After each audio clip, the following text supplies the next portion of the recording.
Chapter 26 Year 874 PXF Autumn. Thorn had not truly been out on the road since before his 35th birthday, when the Duke had promoted him to Knight Captain, and he couldn't help but be invigorated by having a destination beyond the horizon and a journey before him. Of course, he had to stay well off the main roads and paths through Vermillion, and luckily, that spared Thorn from witnessing most of the destruction the rebellion had visited upon the region. Still, the magically withered fields and orchards spoke of the burned-out farmhouses and barns that lay over almost every rise in the distance. Thorn vowed to return and somehow help bring the land back to what it once was. But how long into the future he might have to wait, he did not know. Eventually, the ground began to rise beneath his feet, and the lowlands of Vermillion started to turn into the foothills of the Limehold Range, the ancestral homeland of the dwarves. Thorn began to trust using the roads as he got further away from his old life and deeper into the evergreen woodlands that spread out hundreds of leagues from the towering limestone cliffs and peaks of the dwarven capital. Even in his past life as the Duke's envoy, Thorn had never visited Limehold, as the king of the dwarves dealt mainly with the emperor himself via their treaty of accommodation. The histories he studied as a child marked Limehold as the oldest settlement on the continent and perhaps the world, the latter unquestioningly being what the dwarves believed. The city beneath the white peaks was immeasurably vast, and cartographers more accurately described it as 4 cities, with Oldstone being the central hub of the sprawling metropolis. If Thorn were to plead for sanctuary as Castian had advised, he would need to go there, as that is where he would find King Stoneanvil. As Thorn traveled higher into the mountains, the seasons seemed to transition league by league. Where it had been early fall in the lowlands, the chill of winter was ever present when he arrived at the dwarven capital. The etchings Thorn had seen in his mother's books were but a dim reflection of the immensity and grandeur of the gates of Limehold that stood before him. Recessed into a 300-foot white cliff face and towering 150 feet high themselves, the massive arched gates stood open in all their vaulted majesty. Divided and subdivided into thousands of carved motifs and buttresses, the craftsmanship and detail were all but incomprehensible to the human mind. Still marveling at their grandeur as he walked toward them, Thorn, who had been rehearsing a way to gain entry to the city, was without even a question allowed to pass unhindered by the 24 ceremonially armed dwarven guards at the entrance. Thorn did not precisely know what to expect of Limehold, or Oldstone in particular, but Sunhall Cavern was absolutely not it. Dwarven settlements and stories had always conjured dark and claustrophobic spaces for Thorn. However, even accounting for this being their capital and on a larger scale, it still did not prepare him for the bright and airy magnificence of Sunhall. Utterly massive in size, far larger than Arnador's Keep, Ellery Square, and the whole of the trade district combined, the cavern walls and architecture blended natural rock formations into an otherworldly and breathtaking tapestry. Thorn, having entered near the mid-level of the cavern, was awestruck as he realized the cityscape within Sunhall soared at least a dozen levels from its dizzying heights to its floor below. Still, without question, the most striking feature was the overwhelming presence of natural sunlight. Sunlight that was not magically conjured, but ingeniously redirected from the outside and focused through quartz stalactites and vertical columns of smooth flowing crystal clear water that passed from the uppermost levels down to the river winding through the floor of Sunhall far below. If being a human of his size among a population consisting primarily of dwarves didn't set him apart enough, his provincial gawking and standing stunned in the middle of the thoroughfare certainly would have. However, after being jostled at least a half-dozen times, Thorn finally came to his senses when a young ginger-haired dwarf wearing an official uniform and well-polished spectacles asked, "Can I help you find something? A tavern or inn? I can recommend several that can accommodate humans of your stature." No. Sorry. Thorn had to jog his own memory as to his purpose, so distracting were his surroundings, until he finally could conjure out of his windpipe. Right, yes, I need to see King Stone Anvil. The young dwarf eyed him suspiciously as they stroked their thrice-braided beard. What business do you have with the king? I was sent by Castian Varro. He said the king may be able to help me. Not knowing the nature of the favor, or how Cass might have earned it, Thorn felt discretion was the best way forward, until candor was needed.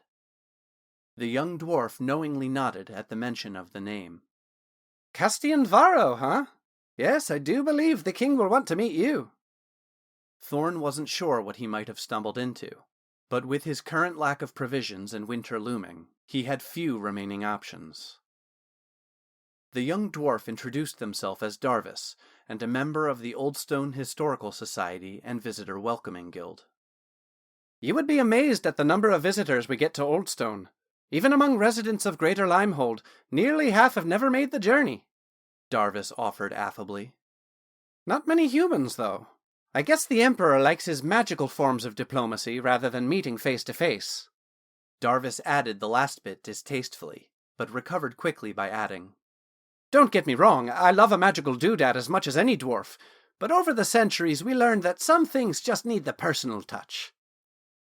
Darvis led Thorn higher and higher in the cavern, explaining how many of the original first homes of the dwarves were long gone, now replaced by ornate guild halls, embassies, and residences of honored citizens. On these higher levels, Thorn even crossed paths with several dragonborn, who stuck out equally as well as he did among the dwarves, some being even taller and broader than himself. Following Thorn's gaze, Darvis did not hesitate to recount how the dwarves and dragonborn's histories intertwined not only with each other, but with Limehold itself. They finally stopped in front of an unimposing open arch that, compared to the rest of the architecture Thorn had passed, was quite plain. Only 2 well-equipped guards stood to either side of the opening, who did not intercede as Darvis gestured for Thorn to enter. This is where I take my leave. Good luck! Darvis was gone before Thorn could even thank them, disappearing into the bustle of the thoroughfare. Thorn stepped through the arch into a dimly lit space, his eyes struggling to adjust after being in the bright sunlight outside. A long, straight hallway led deep into the rock, well carved and adequate for his height, but just barely. Finally, after 100 feet or so, he came to an open chamber not much larger than the main tavern room at the Sojourn's Rest. A well-provisioned table, laden with food and drink, filled the center of the space, in front of a small dais, atop which sat a carved stone throne. A well-groomed older dwarf with salt and pepper hair and a single braided beard that hung long enough to be tucked through his belt, leaned on the table facing Thorn. Upon his brow sat a simple but finely crafted circlet of Limdian. He held a frothing tankard in his hand, and with a grizzled voice, he asked while gesturing with his mug, So, what has Castian sent to me this time? In the dim light, Thorn quickly spotted a magical effect flash into existence, illuminating the king's eyes as he examined Thorn. Stone Anvil's left eyebrow slowly raised as his eyes roamed over his visitor's form. Well, what you wear speaks far more loudly than any words you might say, so what is it you want? Speak plainly, as I have no interest in fencing with your niceties. Shelter. Sanctuary if it comes to that, but I think most believe me dead, so I anticipate no one to come looking for me. Thorn's words startled even himself. It was the first time he had vocalized how alone in the world he now was. In Talon's days with the Crimson Sentinels and Falcon's Grasp, no matter the risk, there was a shared pledge. Someone would always come, even if only for your corpse. Knowing no friend or ally cared to know the fate of Talon Vermillion felt like a hole had been bored in Thorn's stomach. Thorn wrenched his mind away from the thought in time to catch the king's words. You may winter in Oldstone, but I ask you not to travel to the outer cities of Limehold. There are still empty quarters in the pillars from the departure of the Dragonborn to found Shimandala. Darvis will show you to one. Thorn was startled to find Darvis standing by his side, as the king continued. Once spring arrives, if you wish to remain, you will need to find a way to earn your place here. But until then, consider yourself my guest. What shall we call you? Thorn is my name. After a pause, he added in the manner of the Uldani, I have not earned any other. King Stoneanvil gave a knowing nod of approval and of dismissal. Darvis escorted Thorn out of the chamber, but after he left, the king's voice echoed down the entry hallway. And when you see him, tell Castian Varro we are even.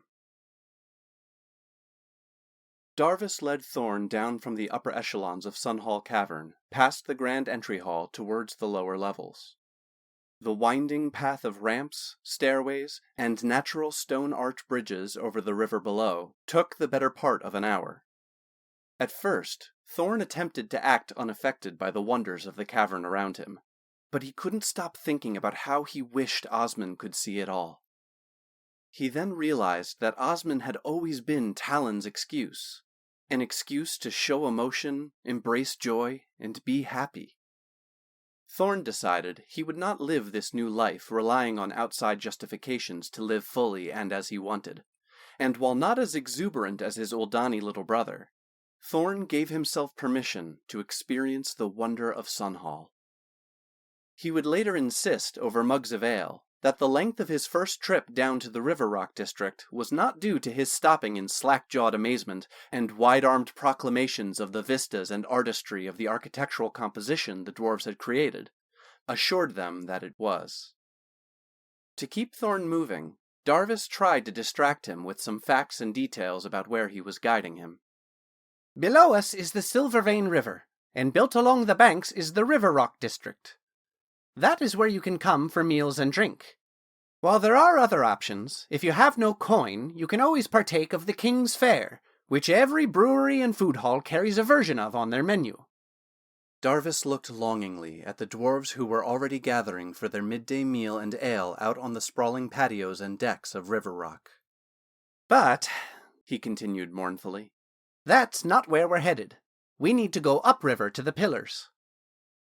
Leaving River Rock behind them and following the wide boulevard that paralleled the Silvervein, Darvis led Thorn to a massive crack in the outer wall of Sunhall Cavern. Nearly 50 feet wide at its base, the vertical crevasse extended in a jagged triangle roughly half the height of the cavern. The Silvervein poured out through its center in a cascade of white water, while the boulevard they were on narrowed to a winding ramp that climbed into the darkness beyond.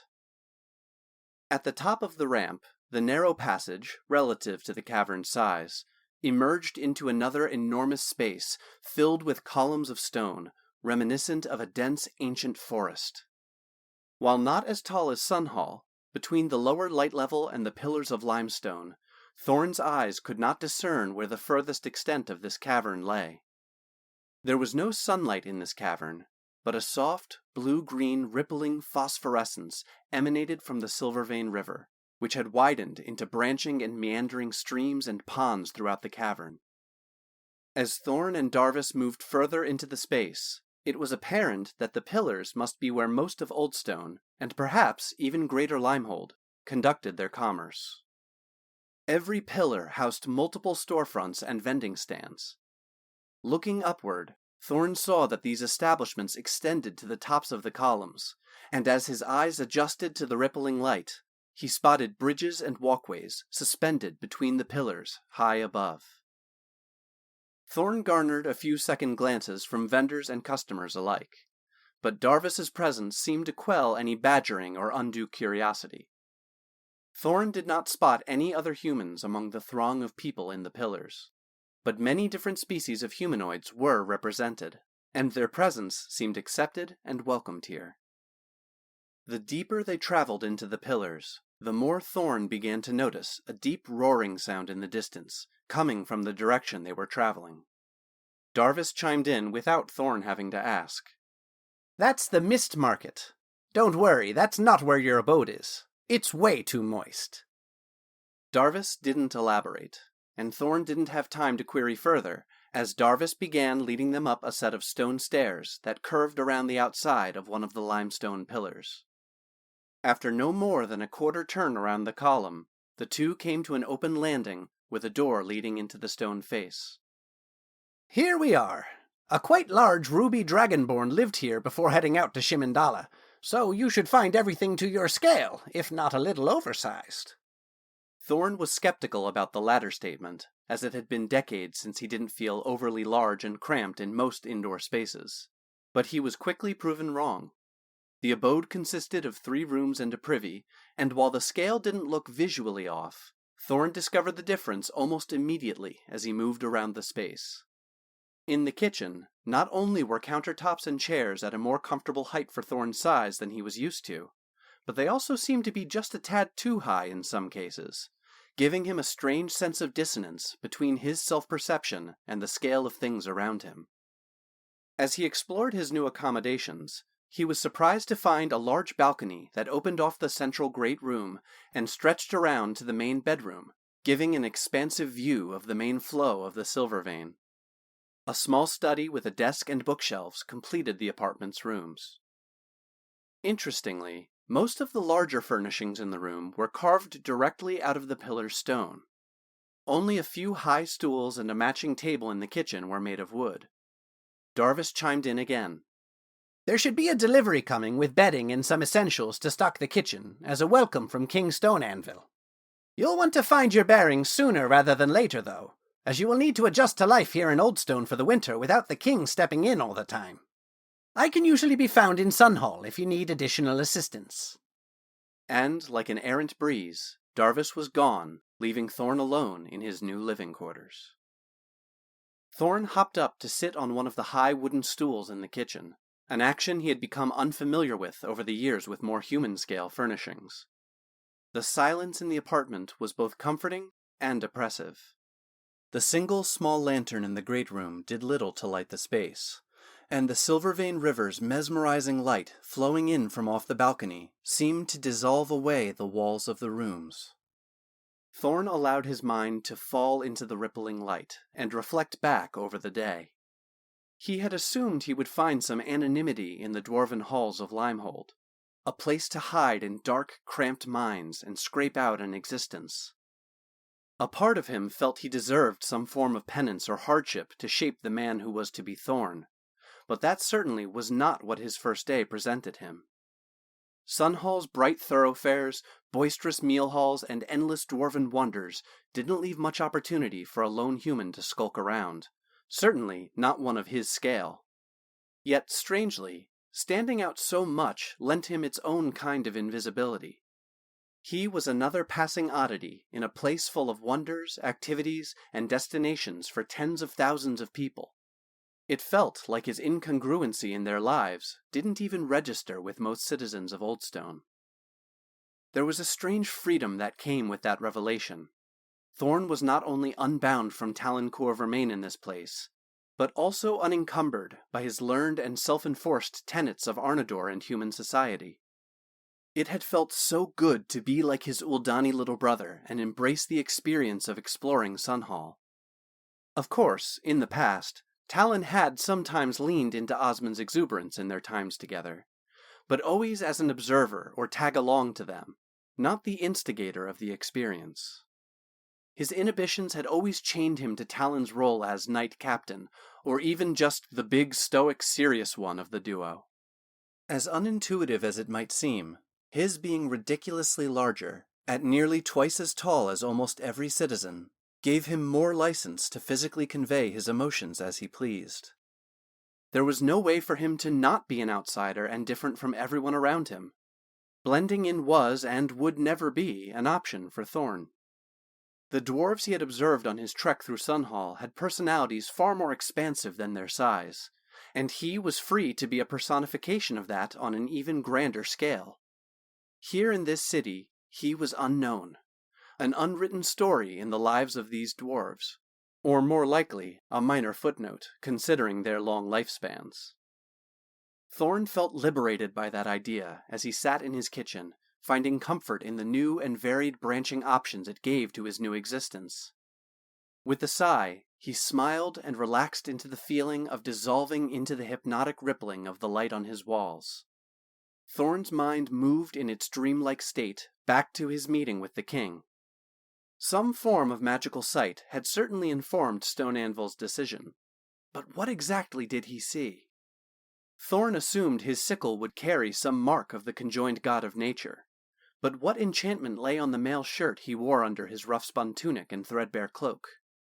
He had no idea of what it might have shown the king. As the rest of the conversation played out in his head, Thorn came to his own statement that no one would be looking for him, and the emptiness it left in his gut.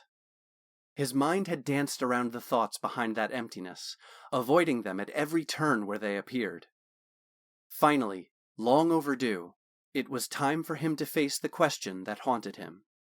What would Thorn do about Riken?